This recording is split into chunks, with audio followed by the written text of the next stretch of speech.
ఆత్మకూరు నియోజకవర్గంలోని ఏఎస్పేట మండలం కావలి ఎడవల్లి గ్రామంలో రాష్ట్ర దేవాదాయ శాఖ మంత్రి ఆనం రామనారాయణ రెడ్డి ఆలయ శంకుస్థాపన సీసీ రోడ్ల ప్రారంభోత్సవ కార్యక్రమంలో పాల్గొన్నారు. సభనుద్దేశించి మాట్లాడుతూ గత 10 సంవత్సరాలుగా నియోజకవర్గ అభివృద్ధికి సరిపడా పని జరగలేదని విమర్శించారు. సీఎం చంద్రబాబు నాయుడు సూచన మేరకు గ్రామీణ ప్రాంతాల అభివృద్ధి, వనరుల సమకూర్పుపై అవగాహన కల్పిస్తున్నట్లు తెలిపారు. మొత్తం 59 ఆలయాలకు ధూపదీప నైవేద్యం కోసం నెలకు 10,000 రూపాయలు, 15 ఆలయాల పునర్నిర్మాణానికి 21.2 కోట్ల రూపాయలు మంజూరు చేయడం జరిగింది. కంప్లీట్ గా 15 ఆలయాలను పునర్నిర్మాణం చేసి ప్రారంభిస్తామని, ఏఎస్పేట మండలంలోని కావలి ఎడవల్లి ఆలయ నిర్మాణానికి 1,50,00,000 నిధులు, నియోజకవర్గంలోని 77 ఆలయాల మరమ్మతులకు 5 లక్షల రూపాయలు కేటాయిస్తారని మంత్రి తెలిపారు.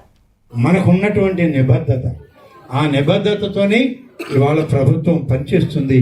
ప్రభుత్వం ఇచ్చినటువంటి ఈ చిన్న అవకాశాన్ని దాన్ని నేను ఉపయోగించుకుంటూ మీ ఆశీస్సులతో ఒక్కొక్కసారి మీకు కూడా బాధ కలగొచ్చు. నా వల్ల ఏంటి ఎమ్మెల్యే దొరకడం లేదు, ఈయన మంత్రి అయ్యాక ఈయన దొరకడు, మాకు ఈయన ఎక్కడెక్కడో తిరుగుతాడు. వాట్సాప్లో చూస్తే కడపలో అంటారు, కర్నూలులో అంటారు, నంద్యాలలో అంటారు, ఎక్కడెక్కడికో వెళ్ళిపోతున్నాడు.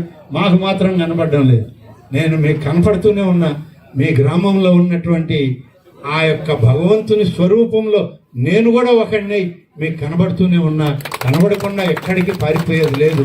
మన గ్రామాల అభివృద్ధి ప్రాధాన్యతను గుర్తుపెట్టుకుని పని చేయడం జరుగుతుంది. రాష్ట్రమంతా పనిచేయాలి కాబట్టి నేను ఆ కార్యక్రమంలో మీకు కనబడుతూ చేస్తూ రాష్ట్రమంతా తిరుగుతున్నానని చెప్పి మీ అందరికి కూడా మరొకసారి నిండు మనస్సుతో మీ దీవెనలను కోరుకుంటూ మీ ముందు ఇవాళ సెలవు తీసుకుంటాను. జై హింద్. ఇవాళ అందరికీ ధన్యవాదాలు తెలుసుకుంటాను. అనకాపల్లి జిల్లా రావికమతం మండలం